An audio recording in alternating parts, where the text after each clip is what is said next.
Okay. Good morning and welcome to Worldwide Wisdom. Welcome to Worldwide Wisdom. Are we live? I don't think I'm live for some reason.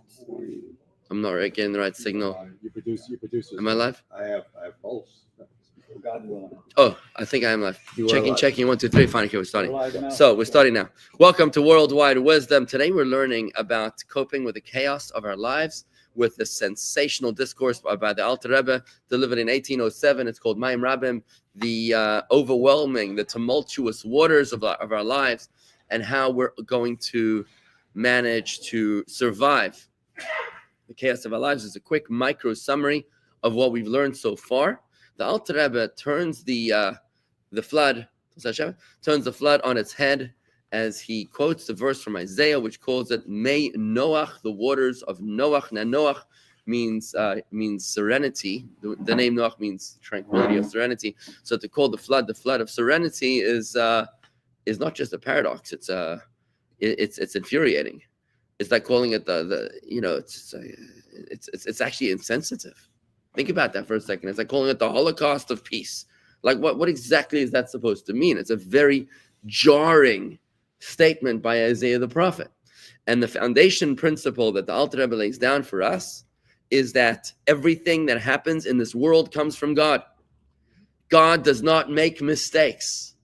And there's only two kinds of things that come from God. There's revealed good and there's hidden good, but there's no such thing as evil. The revealed good we know. The hidden good is far more complex. It's far more sensitive, far more subtle. The purpose of the hidden good, what is even hidden good?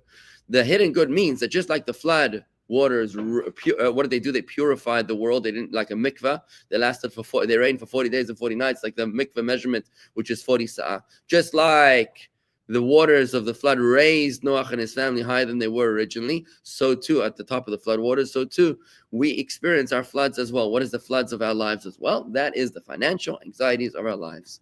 What is the purpose of the financial anxieties? It's not there to break you.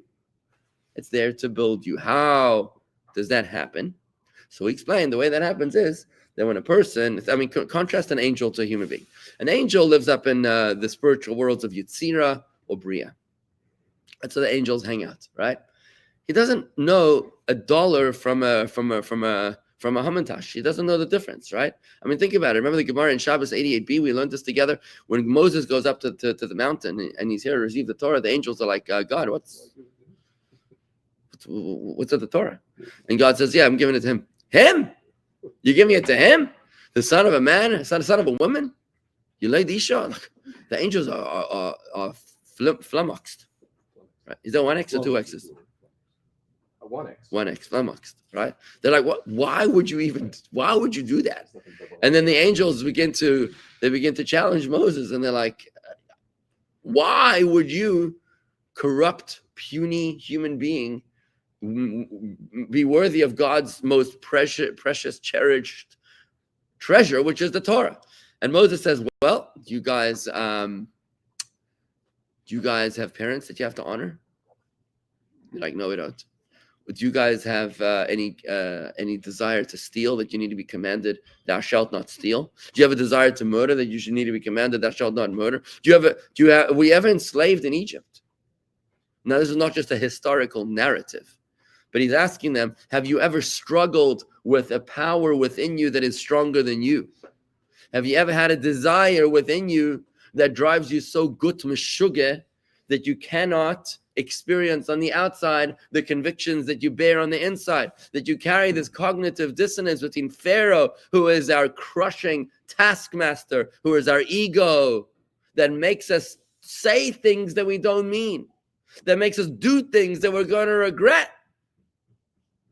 So in other words, Moses is using the human flaws as his advantage, which is like really mind-blowing. And ultimately the angels are like, you know what, you're right. And we're left scratching our heads at the end of this piece of Talmud. Like, what did he tell them? What was so sensational? I mean, Harvey here, you've got a tremendous amount of experience of trial law, right? Imagine you were representing Moses at that particular case. It's a little intimidating, You're standing up to the angels, and you're standing in the presence of God Almighty. I mean, think about how you would prepare your case. You'd try to get it as watertight as possible. But here Moses, what does he do? What is he doing? He's talking about the human flaws because we have an evil inclination, because we have a desire for adultery and for idolatry and for ego. That's why we get in the Torah. And the angels, they buy into this. What just happened? It doesn't actually make any sense. Now, on a very shallow level of interpretation of that piece of Talmud, I'm sorry I didn't quote it here directly in the class from the original because I don't want to get too sidetracked, but it's a good discussion, especially we, the scholars of the community, right? Worldwide wisdom. We've learned this Talmud before, so we can just whip it out of our sleeve like that. We can reference and say, hey, and if you don't, you should look it up. The Talmud's right here. You look up Tractate Shabbos 88b. It's right here somewhere in the brown volumes. Look it up and read it. It's beautiful. Or you can Google it. Shabbos 88b, the discussion between Moses and the angels. Anyways, so on a very shallow, superficial level, Moses is saying, well, since the Torah references like Google search, like a references father, honor father, mother, you don't have a father or mother. Since it says thou shalt not murder and you don't know what murder is, it's a very shallow level of interpretation. But on a far deeper level of interpretation, what's going on over here is that Moses is saying, you guys, Nebuch, you only have good to deal with. You only deal with the light. You don't even know what darkness is. You don't even know what darkness is. So what's the point of you guys having the Torah? Now, what does that mean? What is Moses telling them? That the purpose of Torah is within darkness. The purpose of Torah, we learned this last week, that God created the world in a way where this world is a world of tikkun, of order, but it was preceded by the world of chaos, the world of tohu. Right? The world of Tohu exploded, the shattering of the vessels. It became a corruption, just like Esau and Jacob, where both of them were meant to be good, but it turned out that Esau he blew the vessels, and he ended up being a sinner. But at his core, at his root, he was actually a very powerful energy that was misguided. Right? So our purpose as Jews is to encounter the darkness and to transform it into light. When we do that, something sensational happens. Alter Rebbe quotes a major theme in Tanya, quoting the Zohar. He says, "Kad Iscafia sitra achra, estale kekoro dekuchubrichu b'chulu almin b'shove." What was that? Overcome the evil. When the key word, you use the word overcome. I want to use that very sensitively. There's even transformed. Even transformed is a different word. It says there's two words which I want you to get familiar with. There's Iscafia and there's Ishapcha. You said transform, that's Ishapcha. You said what word you used? Overcome. Now, overcome could be a general term for both. Iscafia means suppression. And I really want you to encourage you to add this word into your lexicon. Iscafia, Iskafya. Iscafia. Major theme of Tanya. Iscafia means suppression. Before you even get to transformation, that's a little later, it's more advanced. But even before suppression, the Alter Rebbe asks before the transformation, the Alter Rebbe asks a very foundational question when he talks about these two levels. You got the tzaddik and the beinoni, right? The tzaddik and the beinoni. The tzaddik is the perfectly righteous Jew, and the beinoni is the struggling Jew, right? Let's look at them in all strata of reality. A few strata, right? We've got Esau and Jacob, right? Jacob and Esau. Jacob's the tzaddik. Esau's the beinoni, the one who's struggling, right? Well, he's a Rasha. The Rasha is a beinoni when he's able to control himself at those moments. Remember, it's not a zero-sum game. At every moment in time, very important, you are right now at this moment, are you a tzaddik, a Rasha, or a beinoni? Which one? Yes. The answer is yes. Correct. When it comes to the sin of murder, some of us around this table have no desire to murder anybody. Some of us might. So those that have no desire are tzaddik. Those that do have a desire and are curbing it right now are beinoni, right? Those that are actually doing it, how could somebody be murdering somebody at this table? If you say lashon hara, which is evil talk about someone else, then what you're doing is that the Gemara considers that tantamount to murder. So that's a Rasha. You can have three people in this room right now. One is a tzaddik when it comes to this. One is a beinoni. One is a Rasha when it comes to this, right? So we're constantly in flux, right? We're constantly in flux about our status. So yes, we're at every moment in time, we could be moving from tzaddik, Rasha, beinoni at all times. It's not like you get a scorecard, like an average at the end. When it comes to sort of mitzvahs, out of 613, break up the 613. maybe 400 or 613 I have no desire to sin on. Okay, so I'm a tzaddik. The other 213, maybe I struggle with 13 of them, and the other 200 I don't actually sin. So I'm able to differentiate. Right now, let me just not lose my train of thought here. That we said that we analyze in different strata. Right? We said that there's the now, hang on, before that, I said Esav and the tzaddik and the Beinani, right? So you got the tzaddik and the Beinani. The tzaddik is Yaakov, and the Beinani is Esav, right? I wrote about this on Friday, an essay about Leah being the hated wife, right? And there's Rachel, the beloved wife. Rachel represents perfection, and Leah represents struggle, painful struggle, right? Right? Look at that. If you remember the essay that I wrote, and if you're able to remember what we learned about last week, who was more beloved between Esau and Jacob?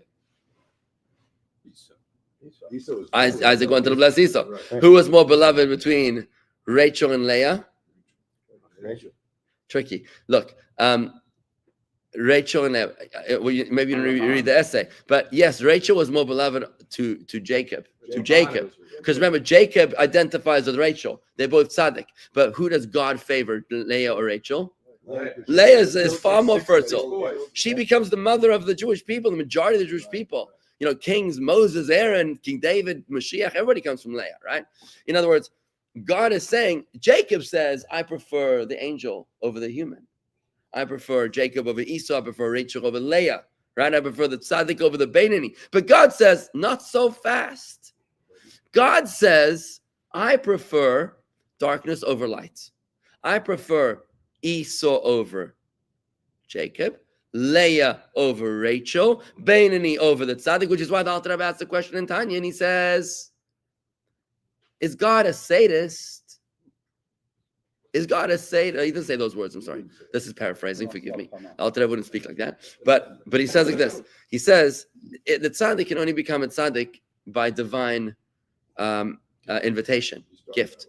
Only when God gives you the ability to crush your evil desire can you become a tzaddik. But for most of us, we aren't given that gift. We have to struggle with suppression our entire lives. So Alter Rebbe asks, why would God do this? Why would God want us to suffer, to struggle our entire lives for the next 87, 97 years? You're going to struggle with curbing your appetite when God could have just made it easy for you. Could have given you a little Harry Potter magic wand here. You'd have liquidated or neutralized your evil inclination. Life would be good. And the Alter Rebbe comes with an amazing chiddush. He says, Iscafia sitrachra. When the other side, when the darkness is suppressed, it releases the infinite light of God over all the worlds equally. In other words, God's infinite light radiates everywhere when we transform darkness into light. There's two kinds of foods, the sweet and the savory. Which is better? Obviously, everybody likes sweet. Everybody likes Jacob over Esau. Everybody likes Rachel over Leah. Obviously, everybody likes the tzaddik over the Beinani. But it takes a mature, wise palate, a wise person, a sophisticated palate, to be able to say, not so fast. I prefer the savory over the sweet. I prefer the savory over the sweet. This is what Isaac tells Esau. He says, make me two kinds of foods before I bless you. Make me the sweet and the savory. Because he's not just asking for a menu here. The Torah doesn't just record this unnecessary detail just so we should know what Isaac's ordering preferences were in the restaurant. That's irrelevant. The purpose was for us to understand that the sweet, which obviously everybody appreciates and understands, but the savory, which is the power to try to suppress and ultimately transform. It's Iscafia and then Ishapcha. When you're able to experience Iscafia and Ishapcha, now you're talking achievement. And this is Moses' answer to the angels. Moses says, what are you guys capable of? In other words, at first glance, knee-jerk reaction, who's better, an angel or a human being? Obviously an angel. But think about it, folks. What does God need you for? An angel? Angels can't even move on their own. Yeah, why can't they move on their own? We say that Amidah with 1 foot, Right. 1 foot together, because an angel, according to the prophecy of Cheskel, I think it was, he says the angel only has 1 foot and human beings have 2 feet. What does it mean? An angel is 1 foot, not that they're physical beings. It means that just like a person with 1 foot cannot progress, the angel cannot progress. He is what he is and he cannot reinvent himself. But a human being, Cheskel? Yeshayahu, my father says Isaiah, and I will give you walkers, you will walk amongst these standers. The walking amongst the standing. You know, it's kind of like the analogy of the hare and the tortoise, right? Right. The tortoise was so the hare was all arrogant. I can take a nap under the tree, right? And the tortoise slowly but surely ultimately came to the finish line, right? The human being is far, far, far, far less than the angel. But the angel cannot reinvent himself. Only the human is able to reinvent himself. What does it mean to reinvent himself? It means I can start off a narcissist and I can become a mensch. Now, that's not easy. I don't think it's ever been done before in the history of mankind, but apparently, supposedly, it's mankind. It's possible that you start off codependent because you experienced trauma and abuse in your early childhood, and you became a people pleaser. And now you're in a marriage where you don't know how to experience intimacy because all you know is how to please your partner without knowing how to step up to your Kabbalistic role of the giver, which we've discussed in recent days. And all you are is essentially a taker, right? And now you got a messed up marriage and you want to jump ship.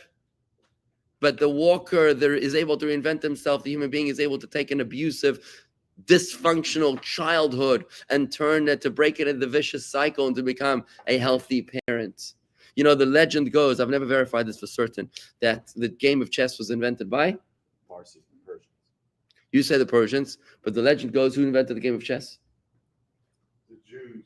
King Solomon. Heard of King it? Solomon. King Solomon. Is that verified somewhere? Yeah. It is verified. Where's it verified? No, Solomon made it. It says, where does it say that? I read it In the holy books. Okay. So I don't have a reference. Somewhere. I retract my assertion. No, there is a school of thought that says the Persians. You know, but anyways, so is that what you said, Persians? So anyways, why do I say the game of chess? Because think about this for a moment. There's only one king. That's Hashem. The queen represents the highest.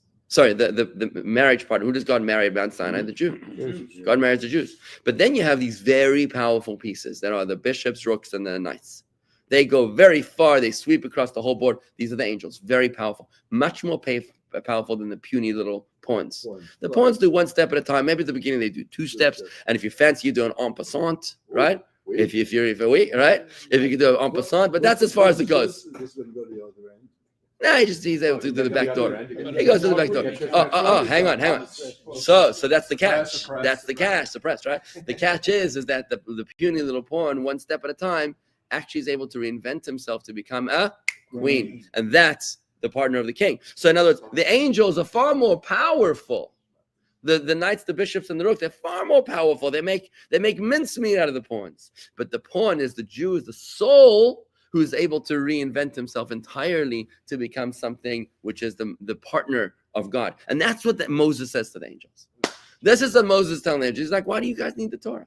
You guys are just rooted to the spot. You're unable to change. You can't reinvent yourself. You're just dealing with light. You don't even know the definition of darkness. If you saw trauma or abuse or dysfunction, you wouldn't even know what it is.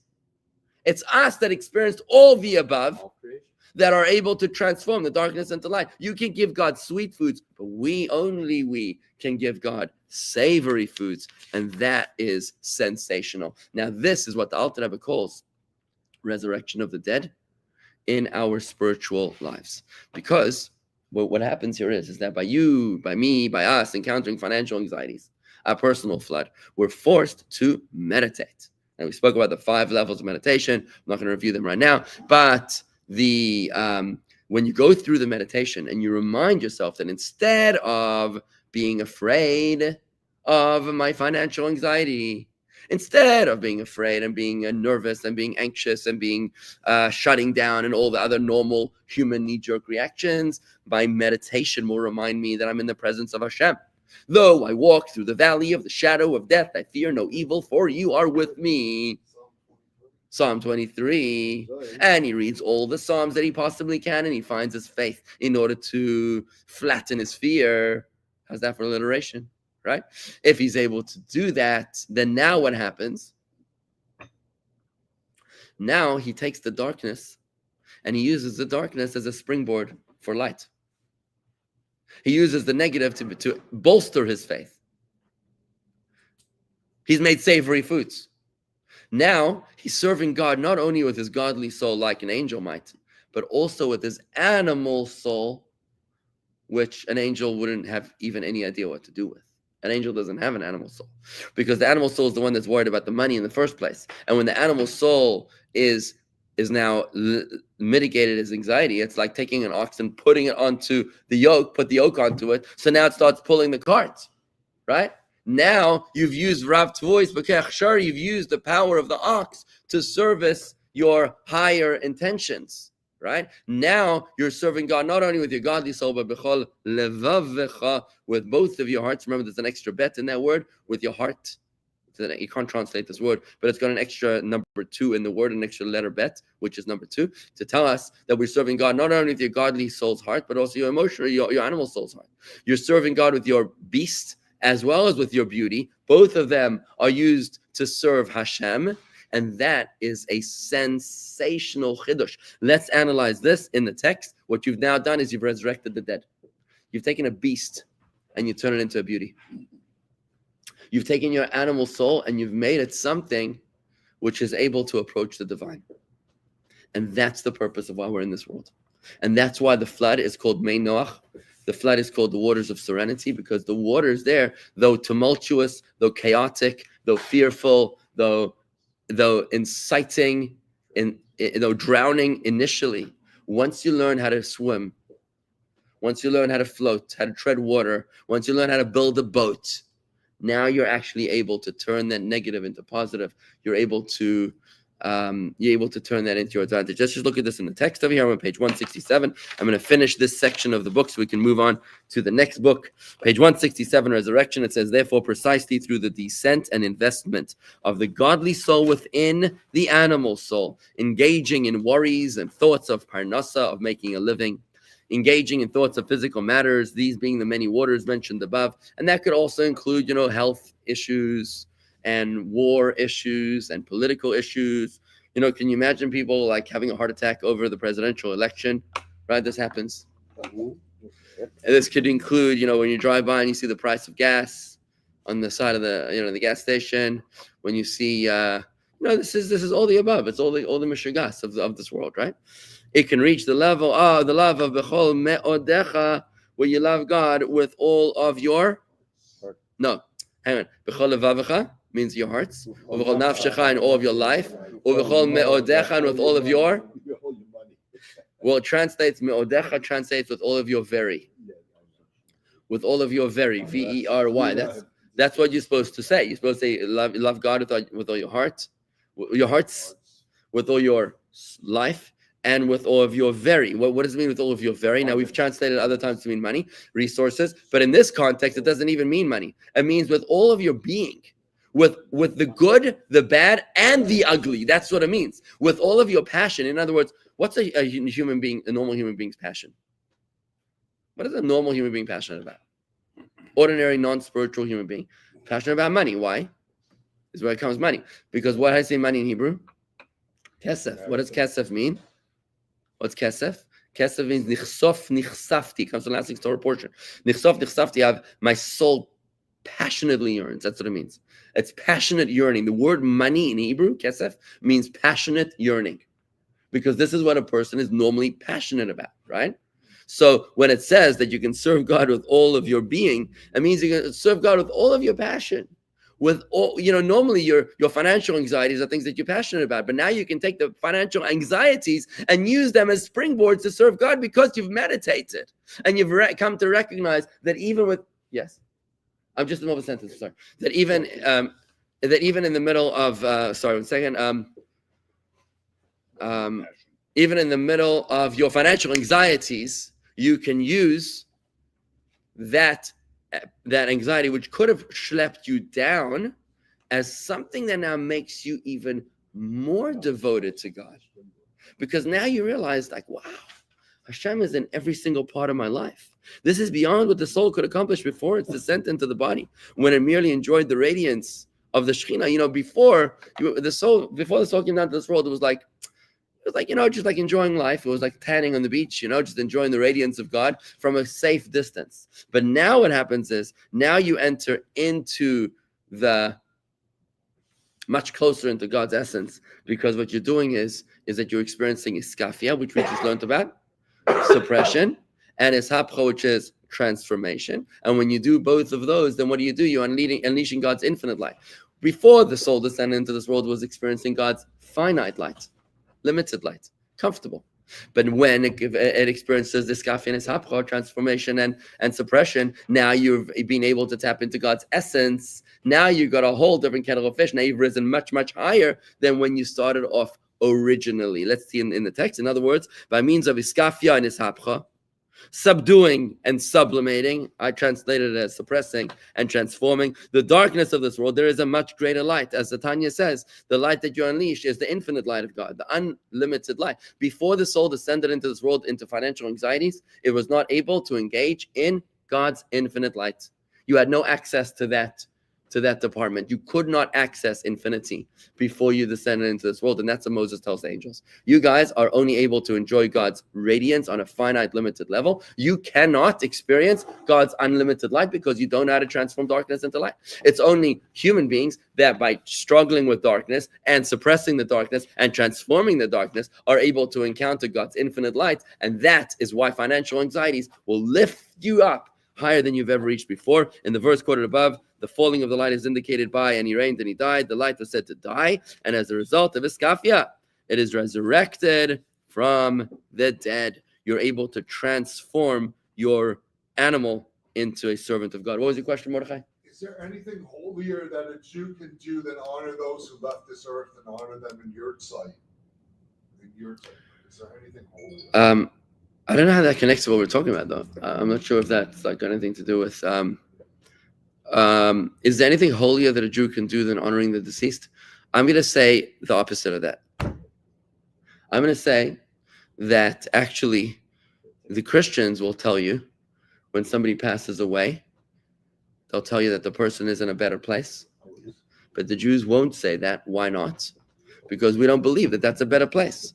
In heaven, you're able to, wherever you reached is where you reached, right? In heaven, you're like an angel where you cannot reinvent yourself through more mitzvahs.